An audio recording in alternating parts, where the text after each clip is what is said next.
أعوذ بالله السميع العليم من الشيطان الرجيم بسم الله الرحمن الرحيم السلام عليكم ورحمة الله وبركاته. Peuple du Niger, je vous salue. Et je suis porteur d'un bref message, Inch'Allah. C'est juste un petit rappel, comme j'ai l'habitude de le faire, concernant bien entendu la situation politique de notre pays. C'est un rappel aux Nigériens qui sont en majorité 99% de musulmans.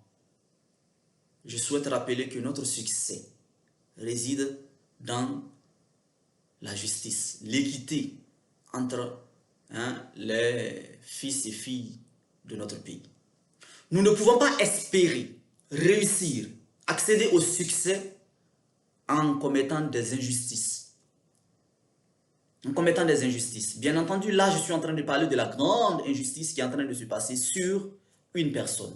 Mais une personne qui représente une masse, qui représente une majorité, même si certains me diront non, il ne représente pas la majorité. Oui, vous avez raison de le croire, c'est votre point de vue. Mais bien entendu, moi je dis, c'est mon point de vue à moi aussi, qu'il représente une majorité. Parce qu'il a été élu. Parce qu'il a été élu. Et toute personne honnête sait très bien que ce monsieur-là est indigne, sinon le meilleur des présidents, en tout cas, depuis les années 2000 à aujourd'hui. Dans ces années 2000, je n'ai pas connu, je suis bien jeune, c'est vrai, mais je n'ai pas connu le président meilleur que lui. C'est la seule personne que nous, au Niger, en tout cas, à ce que je sache, qui a fait une lutte contre la corruption, non pas seulement dans les mots, mais dans les actions. Nous l'avons vu à l'œuvre. Et il est le seul président qui a eu le courage de dire à haute et intelligible voix que, de parler de souveraineté, de parler de comment dire, du fait que le Niger allait se séparer, bien entendu, des partenaires qui ne faisaient que l'exploiter. Il est le seul qui a eu le courage, en tant que président, de tenir un tel discours. Alors nous le soutenons. Nous le soutenons, bien entendu. Mais aujourd'hui, nous sommes dans une situation où ce que nous demandons à ceux qui le détiennent, c'est qu'il y ait un minimum de justice pour lui. Dans son discours du 18 décembre, le général Tiani disait, parlait que voilà, ils allaient mettre en place, bien entendu, créer des circonstances, je paraphrase bien entendu, créer des circonstances d'un Niger nouveau. Un Niger fait de justice, il a dit. Alors là, je me pose une question. La justice dont il parle, elle concerne une partie de la population et pas une autre? Ou bien elle concerne tous les Nigériens? Si nous sommes d'accord que la justice dont il parle concerne tous les Nigériens, alors pourquoi la justice ne s'applique pas pour le président Bazoum? Parce que la justice voudrait au moins, vous avez pris le pouvoir, on n'y peut rien.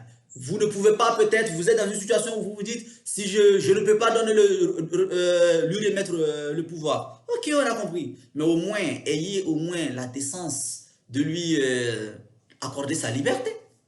Puisque vous n'avez aucune raison valable aux yeux de la justice de le détenir. Vous détenez quelqu'un en otage parce que ce n'est pas un prisonnier. Le président Bazoum n'est pas un prisonnier. Alors il est en otage. Pourquoi est-il en otage? Pourquoi? Pour quelle raison est-ce qu'il est en otage? Il n'y en a pas. Pourquoi vous ne prenez pas l'exemple sur vos camarades, vos voisins? On a vu l'exemple de la Guinée. Lorsqu'il y a eu le coup d'État sur Alpha Condé, il a été libéré, on lui a permis de trouver un pays d'accueil. Où il vit actuellement, je ne dirais pas qu'il est à l'aise dans tout le confort dont il a besoin, non. Mais au moins, il a sa liberté. Alors pourquoi le président Bazoum, lui, n'a pas droit à la liberté? Pourquoi? Et nous parlons d'un Niger nouveau fait de justice. Quelle est donc cette justice qui concerne les uns mais pas les autres?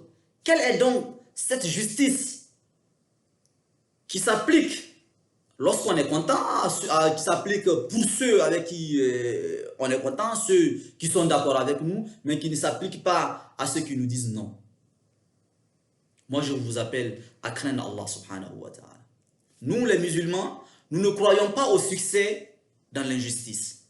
Nous faisons des invocations jour et nuit pour qu'Allah subhanahu wa ta'ala apaise notre pays, pour qu'Allah subhanahu wa ta'ala accorde le succès à notre pays, pour qu'Allah subhanahu wa ta'ala préserve notre pays. Des efforts ont été menés, nous les avons vus lorsque la CEDEAO a menacé d'attaquer les militaires pour libérer Bazoum. Les imams, ils ont fait des prêches, ils ont fait vraiment beaucoup d'efforts pour que cela n'arrive pas. Parce que nous savons que c'est dans la paix que nous allons avoir le succès dont nous sommes à la recherche. Et ce combat que clament aujourd'hui ces personnes qui ont pris le pouvoir au Niger, c'est un combat qui était déjà celui des Bazoum. Donc eux, comme je le dis toujours, et cette position, je l'ai. Et je ne peux pas la changer. Je ne peux pas la changer tant que je n'ai pas de preuves qui me prouvent que, voilà, j'ai tort. Non. Ils ont usurpé tout simplement son combat.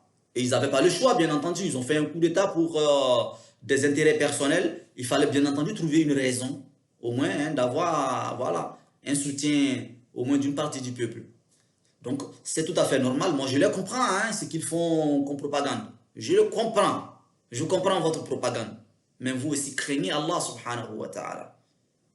Comment pensez-vous atteindre réellement le succès dont a besoin le Niger en étant du nombre des injustes? Et vous voulez parler de quelle unité dans le pays lorsque vous mettez une certaine inégalité au sein de la population? Parce que oui, on a vu ces avocats du diable qui ont tenté de faire croire aux gens que oui, le coup d'État sur le président Bazoum, ils ont essayé d'attirer les attentions pour dire oui, parce que le président Bazoum, il fait partie d'une minorité, hein, d'un peuple minoritaire au Niger. Ça, c'est bien entendu un discours d'avocat du diable, des gens qui ont essayé de mettre des choses dans la tête des Nigériens. Nous, au Niger, on est d'accord, bien entendu, qu'il peut y avoir certaines discordes entre certaines personnes, certaines ethnies. Hein, voilà. Ça, c'est normal. Les dents et la langue, ils sont tout le temps ensemble, mais ça n'empêche pas que souvent, ils aient voilà, des accidents, je peux le dire comme ça. Donc, c'est normal qu'entre nous, souvent, on ait des petites discordes. Mais, cette histoire de xénophobie au Niger n'a jamais vraiment existé. Jamais. Et Inch'Allah, elle n'existera pas. Et ceux qui sont au pouvoir aujourd'hui ne doivent pas laisser cette mentalité-là avoir une place dans la tête des Nigériens, sinon de certains Nigériens. Nous voyons aujourd'hui au Mali ce qui est en train de se passer.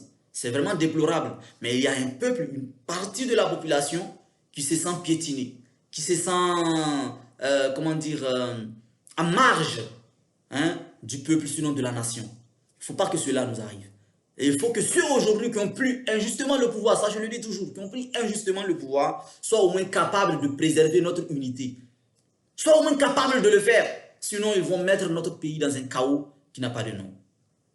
Donc, sur moi, je demande à ce qu'on fasse des efforts dans ce sens-là pour éviter ce genre de choses. On n'a pas besoin de ça. Et ceux qui soutiennent la junte au pouvoir, qu'ils se rappellent très bien. Pour réussir, nous avons besoin d'unité nationale. Nous avons besoin de justice pour tous, non pas pour certains. Et il faut qu'ils soient capables aussi d'appeler ceux qu'ils soutiennent à ce qu'ils puissent mettre en place un système juste entre les Nigériens. C'était donc ce message que j'avais donc à passer, appeler donc à l'égalité entre tous les Nigériens. Sur ce, excellente journée. Wassalamu alaikum wa rahmatullah.